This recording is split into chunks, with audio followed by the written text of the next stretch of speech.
it's October 1st, 1990, and it's 4:45 in the morning.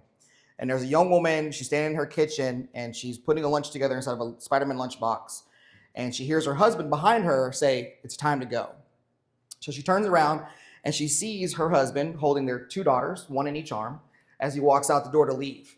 And before she leaves out the door, though, she goes to the back of the house, past a plaque in her hallway that says, "Duty, honor, sacrifice." It was from her last duty station that she had before she got out of the Army. She turns left and she goes into her 10-year-old son's room and kisses him on the forehead and says, "I love you. Don't be late for school." Until her husband deploys to Iraq, she has to drive from this area here, Leander, all the way up to Fort Hood to get her husband to first formation, and then turn around herself and drive all the way down to downtown Austin to see medical center so she can save lives. So when she's doing all this, she understands the duty she has to do. She sees every day the sacrifice she has to make, and she's trying every day to find the honor in what she's doing. So the story I tell you is the young woman is my mother, and the soldier in the story is my father. And the lunchbox was, of course, for me, Justin Early. Like I said, he stated earlier, both my parents served in the military, and that's where they learned those values of service, duty, service, and duty, sacrifice, and honor. And when I joined the military, they were very surprised because they didn't think it was something I was going to do. But I think that their example absolutely led the way for me to do that. So as he stated, I joined the military. I was a paratrooper at Fort Bragg, North Carolina. Cool. Any airborne troopers here? All right. I like to joke that when I joined the military, I was 6'2". But after that, I also served in the Pentagon for the Defense Intelligence Agency. And that showed me a lot of how our country operates. And one of the things I like to talk about there is we had days that we called apple pie days. They were phenomenal days that you felt like you did this great service for your country, but you couldn't tell anybody about it. All you went to do was go home and eat some apple pie. So today I live here in Georgetown. My wife, Tony, and I, she's here. We have 7 adult children, as you have heard. The youngest actually was just here. And this place, District 31, is my home. I grew up here. This is what, built my values for who I am. And every year we would come back and vacation here as well, even when we're out away. As a rite of passage in my family for, the children to jump off the big rock at Devil's Waterhole in Burnett County. I don't know if you guys know where that is, on Inks Lake. And all of my children, except for one, has made that leap. And that's the one who is here. But fortunately, he's making a different leap. He's actually running to be your Texas House representative in District 20 as well. If he is elected, he will be the youngest in over a century elected. His name is Matthias, and so if you're interested in him, he's building his campaign as well. So we're trying to do something right now because I think what we're talking about here, the Protect Democracy Coalition, it stirred something within us. But before we talk more about that, I want to take a little bit of time and just say, I appreciate you guys being here, and I really appreciate you having a Protect Democracy Coalition. Because if you were to ask me seriously what started my run for Congress, it was my fear of where democracy is going. My parents, as you've heard, both served in the military. Both of my parents are retired, and they receive over 80% of their income from the federal government because that's dollars that they earned. And during the DOGE cuts, I was deeply concerned that they were talking about cutting those benefits for people because my parents earned that. They sacrificed. My father went to war 3 times to get his pension. My mother sacrificed nights and hours and weekends. I mean, I'm the textbook 90s latchkey kid because my father was deployed to war and my mother had to go and save lives downtown. You can't tell me a better American story. I think that's exactly what we need to be doing. That's where I learned my values from. But then I see these politicians on TV and they're talking down against people who are just doing the most that they can do. The American family is trying so hard day in and day out, and things are still failing for them. So I want to take a moment and slow us down for a second. And I know it's kind of weird to say slow us down right now because I feel like in the last week, the world has sped up. I had prepared a lot of remarks for this day. I was looking forward to it because the day is the 5th anniversary of January 6th. We talk about protect democracy, and January 6th, I mean, that has to be a conversation we talk about. But everything that's happened since then is terrifying. And I kid you not, literally an hour ago, when I was at my house on my way here, it's not taking me an hour to get here, but an hour ago, my phone gave me another alert that our president had announced that perhaps he will cancel the 2026 election. I mean, he may not do it, People are telling him to do it, but maybe he should do it, because if they do it, he may get impeached. Now, the impeachment, we already know what that is. He's been impeached twice. It's not the impeachment he's worried about. It's the conviction. It's what happens after that, because something can change. 5 years ago, our country faced a test. It wasn't a policy debate. It wasn't an election disagreement. It was a test of whether we can uphold the most basic rules of our constitutional republic. The elections are decided by votes and certified by law. So tonight I want to talk about why that moment matters, and why the headlines matter, and why the people right here in Texas 31 can do to defend the system that protects us all. When I first started this, what we're going to talk about here tonight, there's a common saying that happens all the time. Haven't we learned from history? What have we learned from history, right? And have we learned from history? That's really the question. Today is the 5th anniversary, as I said, and have we learned from history? Again, I want to say thank you so much for having this group and being a part of this group, because protecting democracy, in my eyes, is one of the most important things we can do as Americans. As I stated before, I'm running as a Democrat, but I'm not here standing here today as a partisan voice. I'm standing here as somebody who believes that democracy only survives if people across ideologies are willing to defend it when it's tested.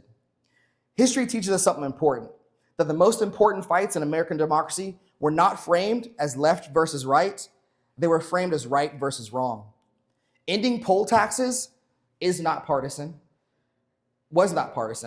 Defending the right to vote was not partisan. Establishing equal protection under law was not partisan. And I want to be clear about what I'm saying. I don't mean that those fights weren't waged in partisan times.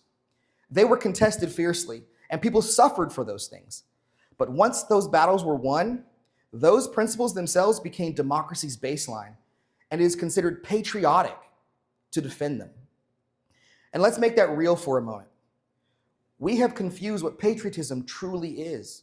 Because if we have fought for something and we have put our foot in the stand and said, this is where we are, that is patriotism.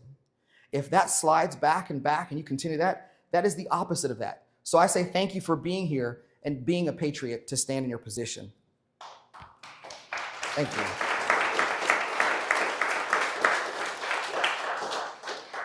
Our baseline rules are not complicated. We fought them, we settled them, that's what they were. They are law.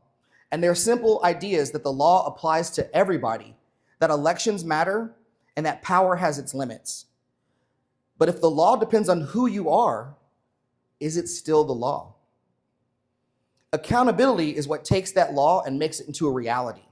It's what tells people that breaking the system carries consequences. When accountability is delayed, when it's denied, when it's avoided, the damage is not abstract, because that makes trust erode, that makes cynicism grow, and people begin to believe that power and not law decides the outcome. Those fights only became consensus positions because people were willing to do something that was unpopular first. Progress has never come from waiting for permission. It has always come from people who decided that some positions, some principles are non-negotiable. And that is where we are today. We have to make things non-negotiable. Every generation inherits a test, and this here is our test. We will either defend democracy or we will watch it erode away. Past generations faced questions such as who gets a voice, whether power serves the many or the few, whether law binds the powerful just as much as everybody else. And now the question is simpler and even harder. Do the rules still matter? And are we willing to enforce them? Because democracies rarely fall at once. They wear down.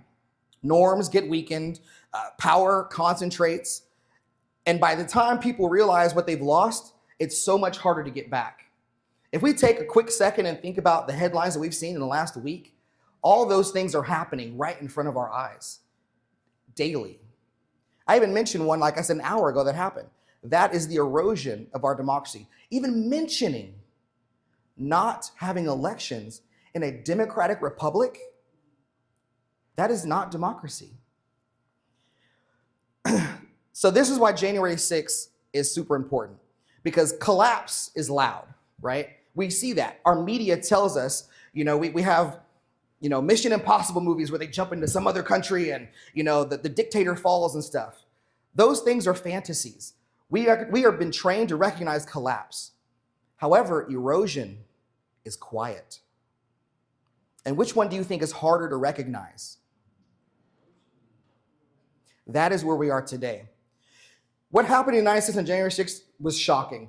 I know I'm not the only person here who understands, who remembers exactly what they were doing on that day. I thought I was watching, AI wasn't that good back then, but I thought I was watching AI. My wife and I had offices in our house side by side because it was, COVID time, so we were at home. And I said, babe, did you see what's on the TV? And it was like, oh, that's not real. And we sat there stunned. That is the people's house. That's my house, right? I could never, ever put myself in a position to think that I need to go and storm the Capitol after an election result I didn't agree with. I recall being where we were at when Trump was elected. And I did not say, oh, this is terrible. This is going to be the end of the world. It was okay, let's see what happens next, because this is the push and pull of our electorate, of what we do. However, on January 6th, that was something totally new. However, history has seen it before. France, on February 6, 1934, France faced their own, one of the gravest threats to their democracy in the 20th century. Following a sweeping corruption scandal that shattered public trust, extremist groups got together to reject the legitimacy of France's parliamentary system altogether. They didn't seek to win elections.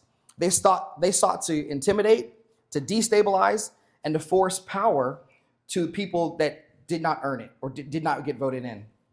The violence outside the French parliament left the country shaken to its core, and its government almost fell. But France's democracy survived not because the threat was smaller and different, but because the nation ultimately drew a line. The violence was condemned, the parliamentary rule was defended, and those who openly sought to replace democracy with authoritarian power were recognized for what they were, who they were, and they were not treated as just another political faction. I'm sure they didn't have hats either. I stopped there. A failed coup does not become harmless just because it fails. And this is where our American story diverges, because what happens afterward is the most important thing. The danger did not go away.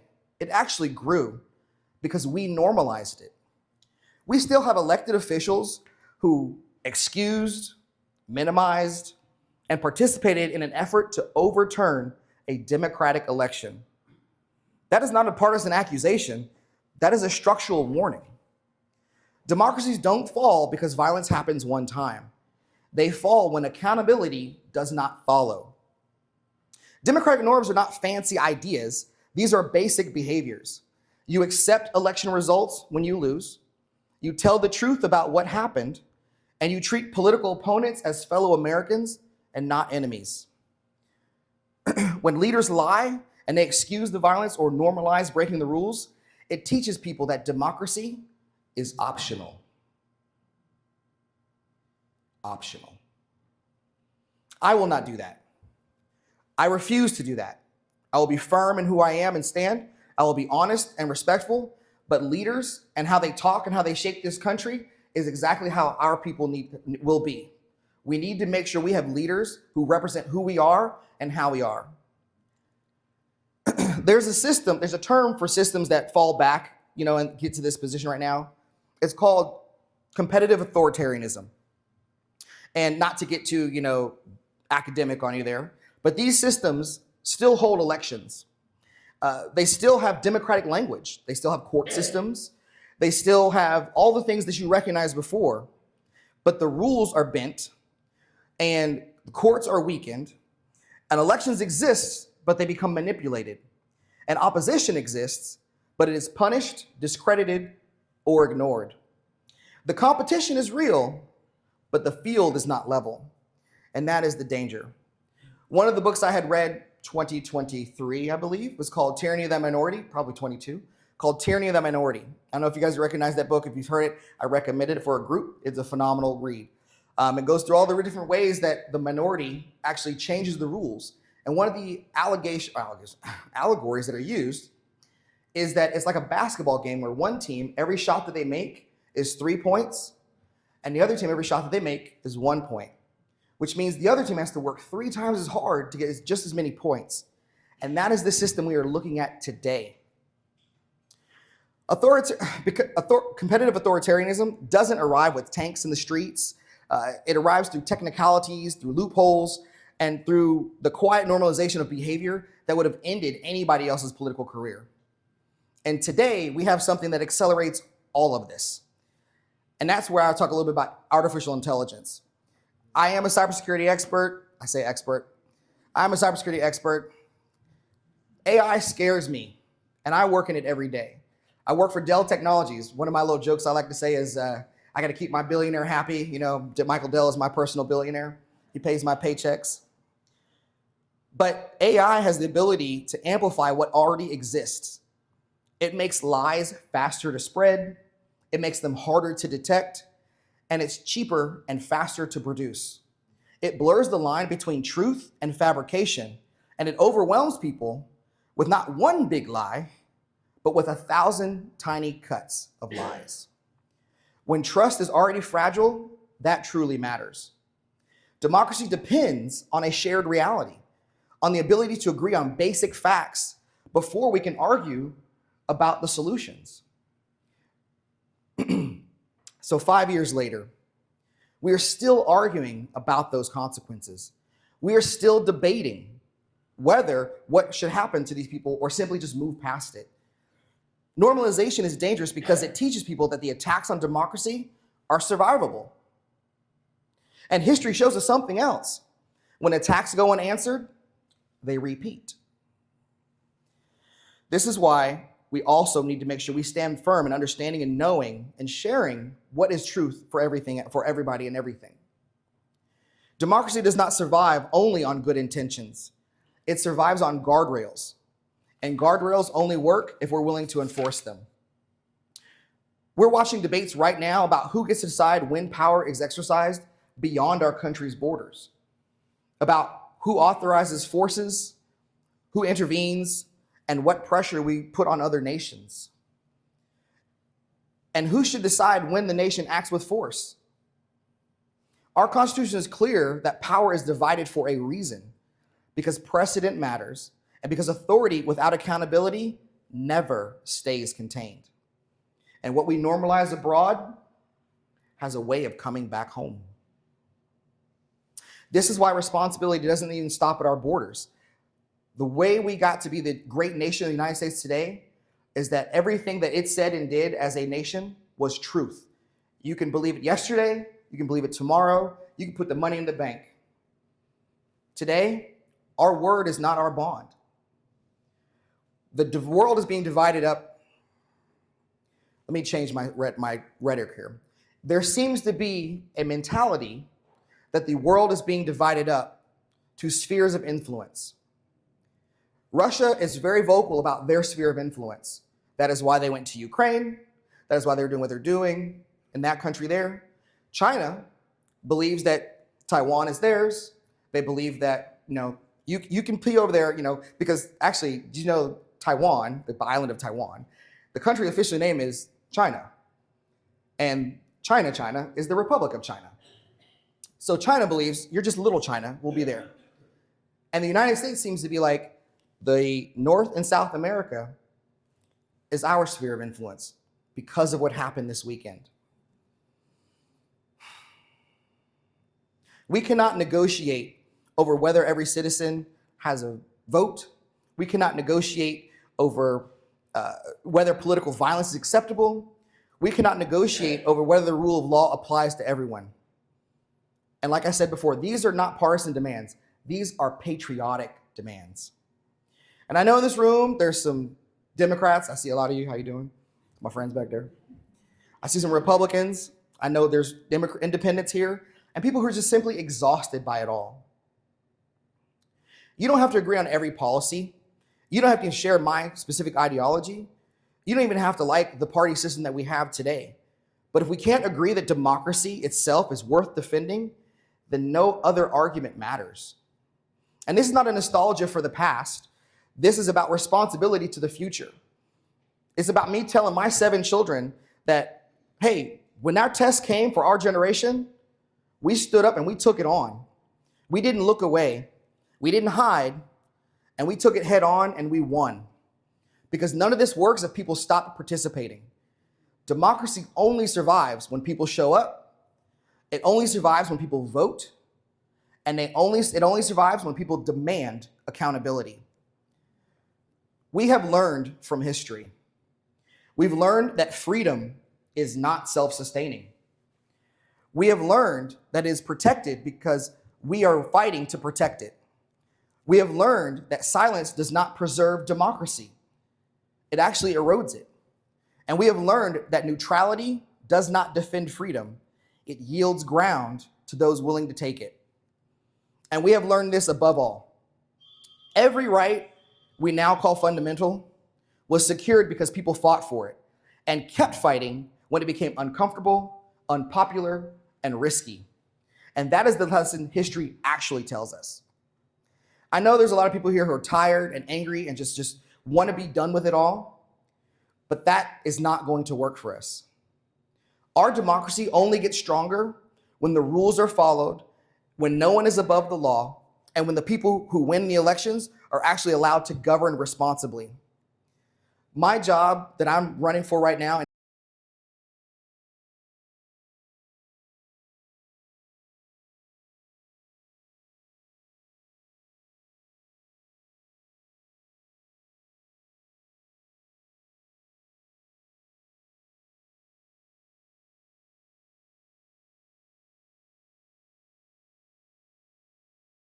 accountability is real, and your vote truly matters. I'm running because we can do better than what we are living through right now. So when we ask, what have we learned from history? The answer is not found in textbooks. It's not found in speeches. It's actually found out in our actions and what we do next. Whether we show up, whether we hold the line, whether we defend democracy, not just when it's easy, but right now when it's being tested. Because this moment is the one asking for us to do something. And we should not yield to fear. We should not yield to hatred, but we should stand for resolve. Not blind loyalty to a party, but loyalty to the principle that the power belongs to everyone. And if I've learned anything from history, is that if you want something to change, you have to do something different. And this is my doing something different. I don't care to have my picture on things. I don't care to have my picture on literature and stuff. I really don't even like talking about myself, if I want to be honest with you. But how am I expecting things to change if I don't do something different? This is my doing something different because I love all of you. This is our fight. This is our moment. This is our movement. And if we meet this moment and this movement with courage, we will stand on the right side of history. Any questions?